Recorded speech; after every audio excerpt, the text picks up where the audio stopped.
This is called the Cūḷagopālaka Sutta, the shorter discourse on the cowherd.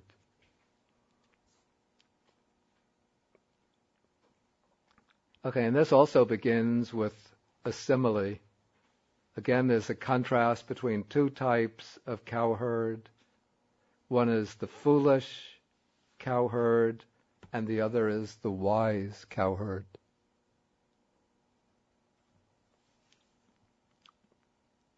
And the Buddha speaks about a foolish Magadhan cowherd. Magadha was a major state in northern India, the state where the Buddha gave most of his teachings, or many of his teachings. Okay, and so there's a foolish cowherd who in the last month of the rainy season, during the last month of the rainy season, the rivers have been swollen with the rain that has been falling throughout the rainy season. So the rivers have been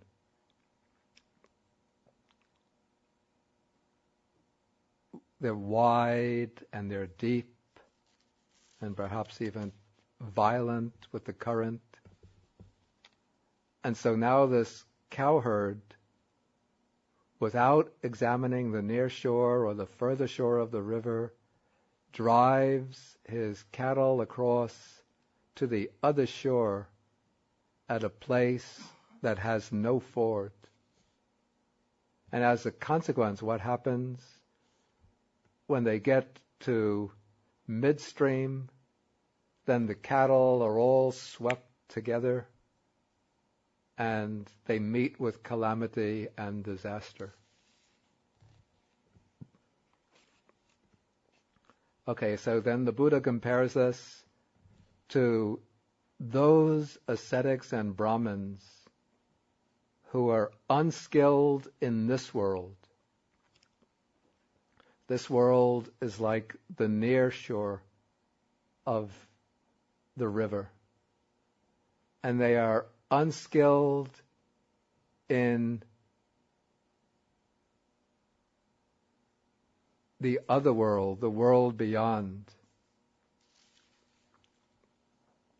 So this would be in the next life. They're unskilled in Māra's realm. What is Māra's realm?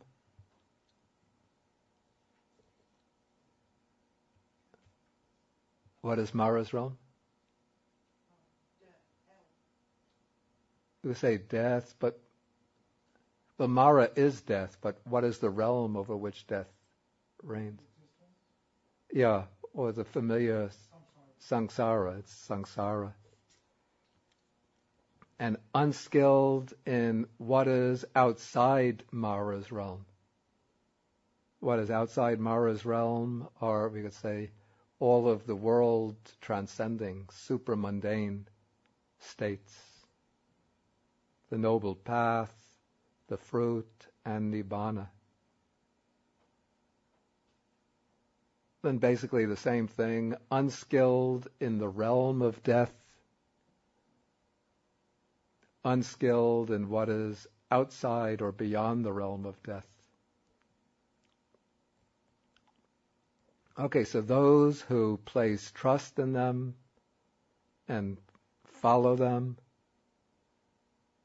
the Buddha says it will lead to their harm and suffering for a long time.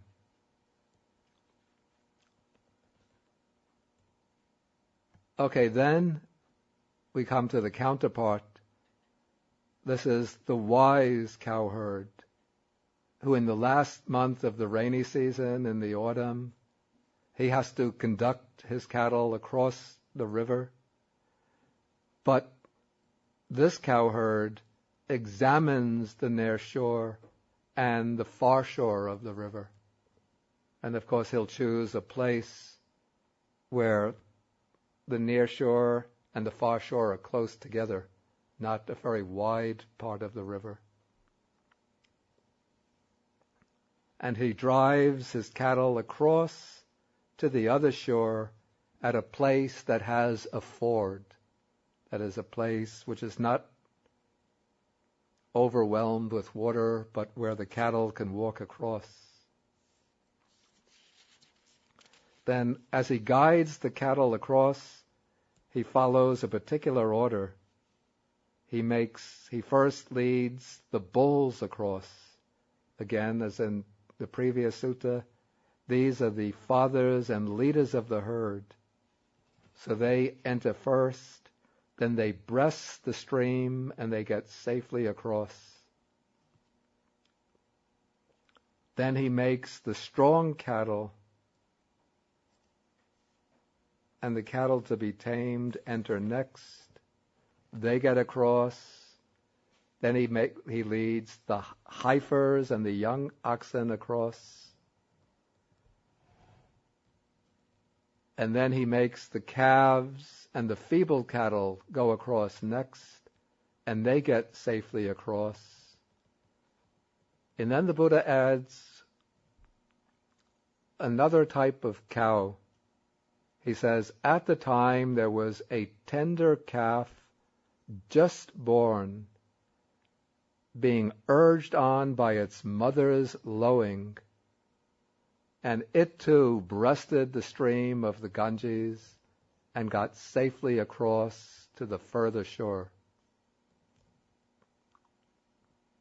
And how is this possible? And that is because the wise cowherd examined the near shore, examined the further shore, and then drove his cattle across at the place that had a ford. Okay, so now the Buddha fulfills or fills in the simile. He says, applies the simile. He says, as to those recluses and Brahmins who are skilled in this world and skilled in the other world, they know the nature of this world, they know the nature of the other world. By the other world would be, for example, the heavenly realm or a happy rebirth in the human realm. Then they're skilled in Māra's realm. They know the nature of all samsara and what is outside Māra's realm, what is beyond samsara. This would be the noble path, the fruits, and nibbana. They're skilled in the realm of death, skilled in what is outside the realm of death. And so for those who have trust in them and place faith in them, this will lead to their welfare and happiness for a long time. Okay, and then the Buddha further fills in or applies the simile. In paragraph 6, the bulls and the fathers and leaders of the herd who got across, those are like the arhats who have destroyed all of the defilements and so on, reached their own goal. These have gotten safely across to the further shore. They have gotten beyond the stream or river of samsara, and they've reached safety. They've arrived at nibbana. Then the strong cattle, the cattle to be tamed,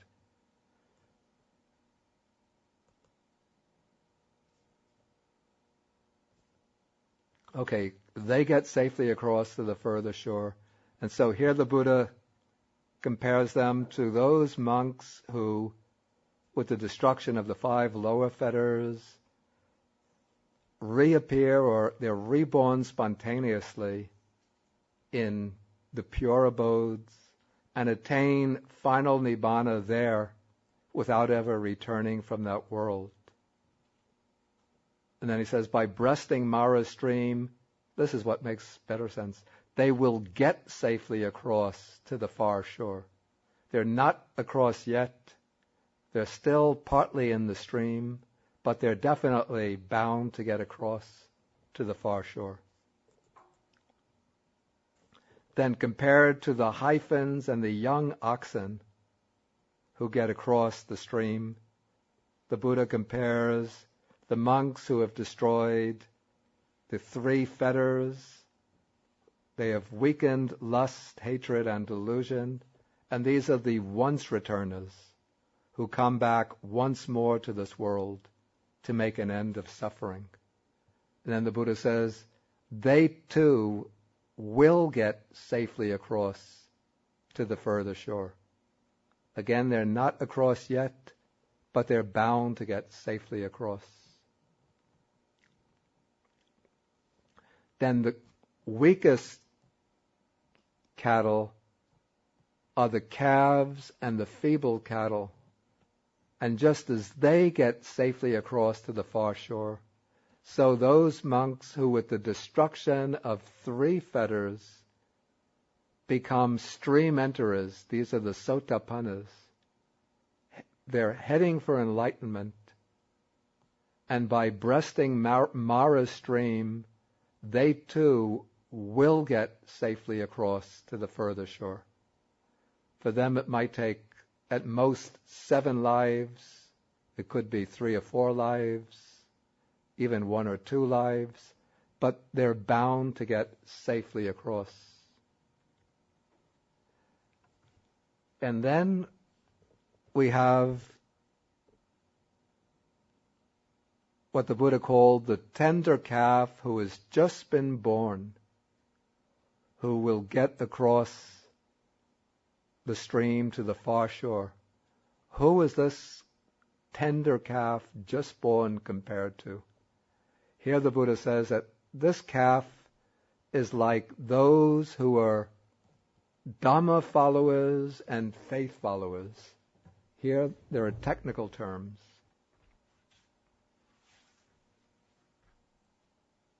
Okay, these are 2 types of disciples who have not yet become stream enterers, sotapannas, but they have gone beyond or transcended the level of what we call the ordinary person or putujana. They are noble persons, Aryan persons, persons who have reached the stage, the plane of the noble ones. And they are bound to reach at least the stage of sotapanna, the stage of stream entry, within this life itself. The 2 types differ with regard to their dominant faculty.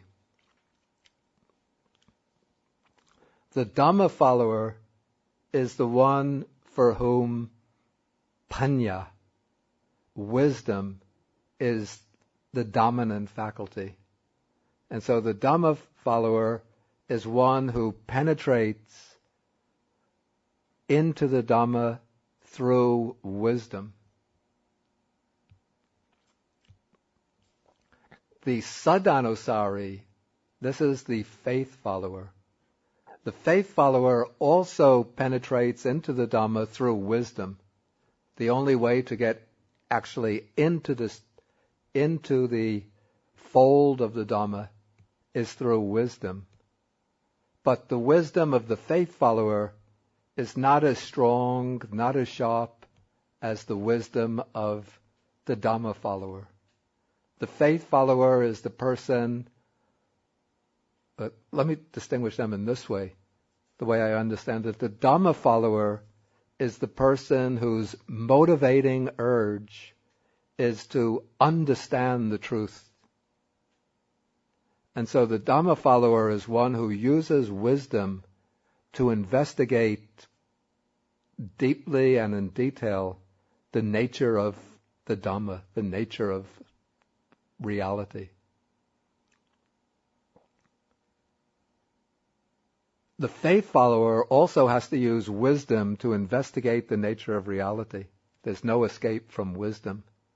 But the faith follower is one whose main motivation, whose driving force, is faith and aspiration.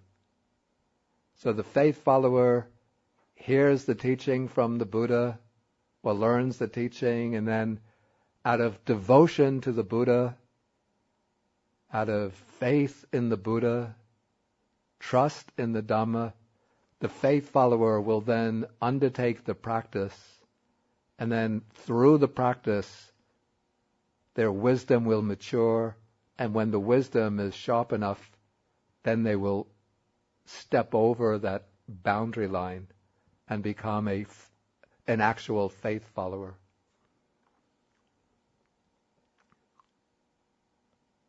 Okay, and so in the case of the Dhamma follower and the faith follower, they acquire the 5 faculties of the noble person.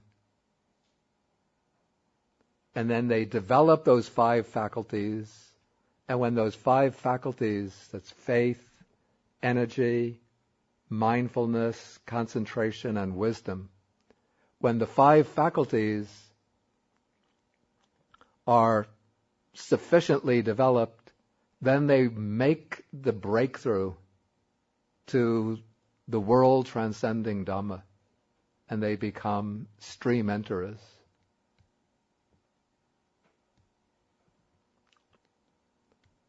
And that breakthrough always has to occur within the very same life in which they become a Dhamma follower or a faith follower. Okay, so after making that statement, then the Buddha calls attention to himself as being the qualified teacher. He says, I am skilled in this world, skilled in the other world, skilled in Māra's realm, and so on. Then it will lead to, for those who think that they should listen to me and place faith in me, this will lead to their welfare and happiness for a long time. Okay, and then after saying this, then the Buddha basically states the same point that he makes in the sutta in a series of verses. They don't need explanation. You can just read on your own. Okay, now I'll ask whether there's any questions on this sutta. Please don't be shy about asking.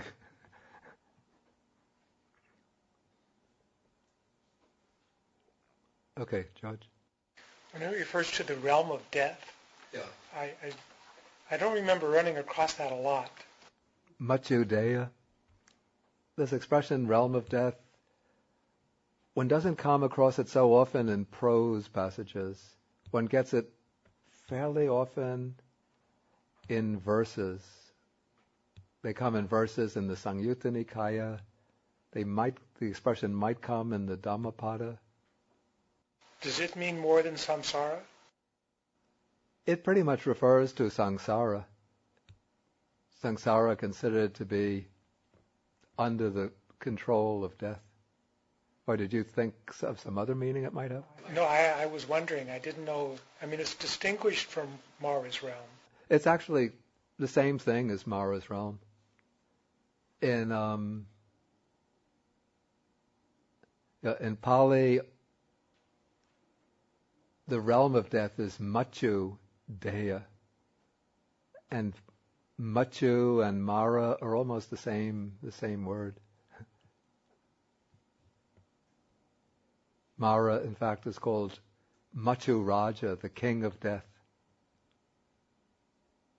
Okay, Peter. I'm thinking about the Buddha's analogy between sending cattle across a ford and then the ordering of the humans in this case. Yeah. And I guess the rationale with the cattle is to send the strongest ones in first to see if they can muster the strength to get through, or and again, I know you don't know about cattle. I don't either. But I'm wondering in the case of the followers of the Dhamma, is he describing who gets across first, or who should attempt to go across first? Is that applied to human beings? Yes. Is there a similar rationale that might apply? Okay, in the case of the cattle, whether cow herds actually send the cattle across in a particular order, again, that I don't know. And to myself, intuitively, it doesn't quite make so much sense. Especially since, do you have experience with cattle? You do. Maybe you should be giving the lecture tonight. It's just that my cousin raised heifers, and I asked her a lot of questions when she was alive about heifers. And it's just funny that he would send the bulls and presumably the male elders first, because anyone who has a herd knows that the dominant cow of a herd is a female. The heifer is a female? No, heifer is a 1-year-old cow. Oh. But whoever is the dominant cow, Yeah. it's always a female. She More won't even dominant- take the boy, More even dominant- over the bull. The More dominant dominant cow than will bulls. be a female cow. The female is dominant over the bull. One female is going to be the dominant. Oh. And she will lead them wherever they're supposed to go. Okay, so I learned something new about... Maybe that's American cows. Yeah. I don't know who to contact. They have different vinaya. Yeah. We had some Indian visitors a few days ago. They're not here now, so not so easy to find out about the behavior of Indian cows now. But I'll inquire. Anyway, the reason why the cows are put into this particular order is to draw the parallel with the human beings who get across. And then the reason for that particular ordering is by the order of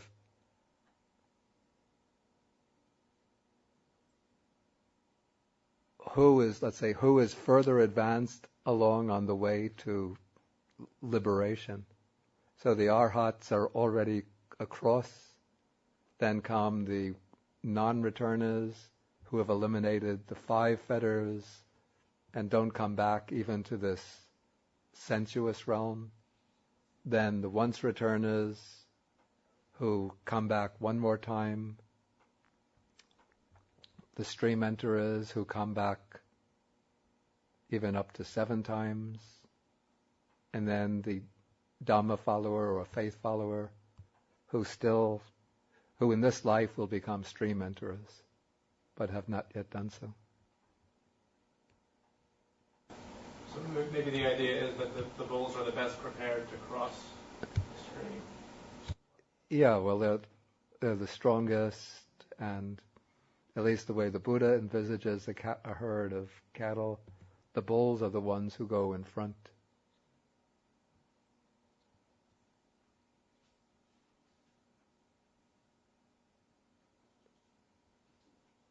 Suki, you have something to contribute about cattle raising? But I just want to make it clear about the Dhamma followers and faith followers. To make it clear about the faith follower and the Dhamma follower. Right. Did you say these 2 followers are already noble disciples?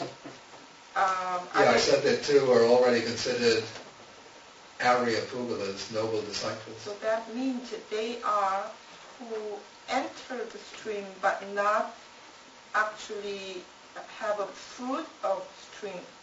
Okay, this is a good point in the technical language.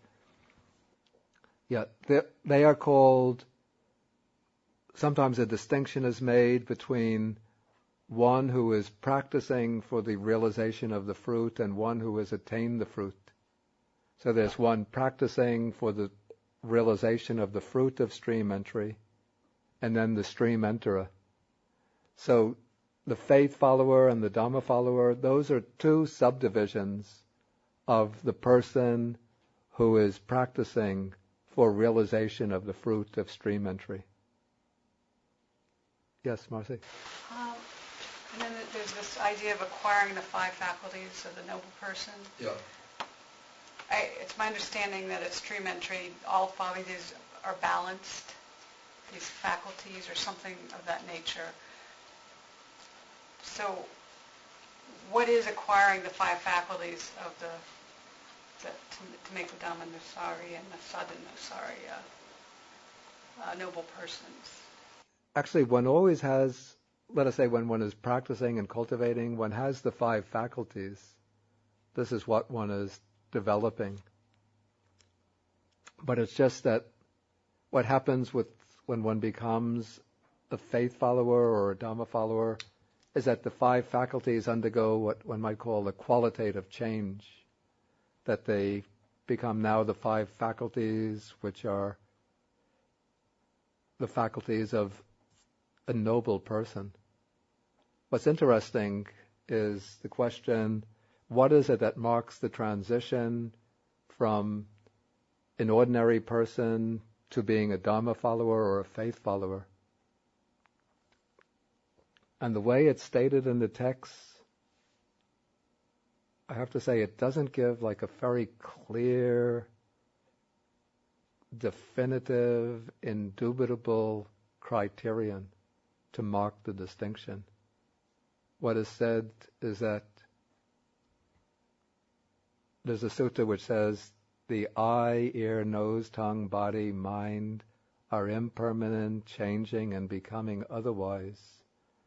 One who places faith in such teachings and resolves upon them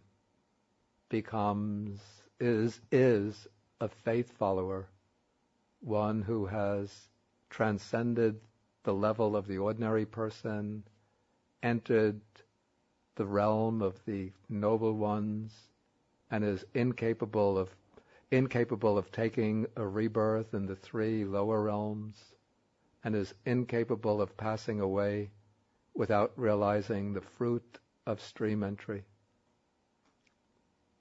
Okay, that is the faith follower.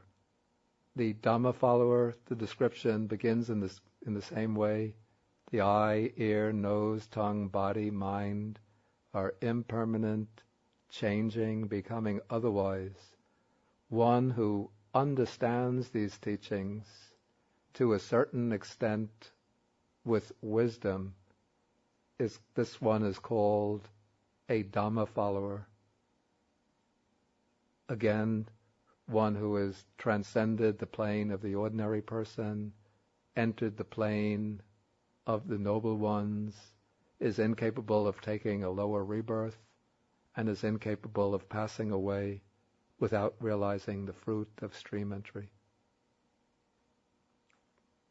But somebody who is, say, practicing meditation on impermanence can say, well, I accept these teachings through faith, so I must be a faith follower. Or I have some understanding of these teachings, so I must be a Dhamma follower. So I don't see an incontrovertible criterion to mark the transition. Okay, I think we'll have to stop for this evening. So let us now share the merits. Akasata Chabhumata Deva Naga Mahitika Punyantang Anumoditva Chirang Rakantu Sasanang. Akasata Chabhumata Deva Naga Mahitika Punyantang Anumoditva Chirang Rakantu Desanang. Akasata Chabhumata Deva Naga Mahitika Punyantang Anumoditva Chirang Rakantu Mang Parang.